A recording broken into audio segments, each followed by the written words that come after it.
കന്നഡ നടി കൃഷി തബദ്ധയുടെ ഫ്ളാറ്റിൽ യുവാവിനെ മരിച്ച നിലയിൽ കണ്ടെത്തിയ സംഭവത്തിൽ അന്വേഷണം. ബംഗളൂരുവിലെ രാജരാജേശ്വരി നഗറിലുള്ള ആഡംബര ഫ്ളാറ്റിലാണ് വൈശാഖ് എന്ന ബിസിനസ്സുകാരനെ മരിച്ച നിലയിൽ കണ്ടെത്തിയത്. 33 വയസ്സാണ് വൈശാഖിന്. കഴിഞ്ഞ ദിവസം രാത്രി 8:30ഓടെയാണ് വൈശാഖ് ഫ്ളാറ്റിലെത്തിയത്. സീലിംഗ് ഫാനിൽ തൂങ്ങി മരിച്ച നിലയിലാണ് വൈശാഖിനെ കണ്ടെത്തിയത്. ഇയാൾ ഒരാഴ്ചയായി ഈ ഫ്ളാറ്റിൽ താമസിച്ചിരുന്നു. സംഭവ സമയം നടിയും ബന്ധുക്കളും വീട്ടിലുണ്ടായിരുന്നില്ല. സ്ഥലത്തെത്തിയ RR നഗർ പോലീസ് പ്രാഥമിക പരിശോധന നടത്തിയിട്ടുണ്ട്.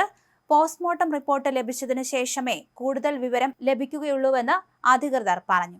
നടിയെയും മരിച്ചയാളുടെ കുടുംബങ്ങളെയും ചോദ്യം ചെയ്യും. അതേസമയം വിഷാദ രോഗത്തിന് ചികിത്സയിലായിരുന്നു വൈശാഖ്. അതേസമയം ഭാര്യയുമായുള്ള വഴക്കിനെ തുടർന്ന് ഇയാൾ മുമ്പും ഈ ഫ്ളാറ്റിൽ താമസിച്ചിട്ടുണ്ടെന്നാണ് വിവരം.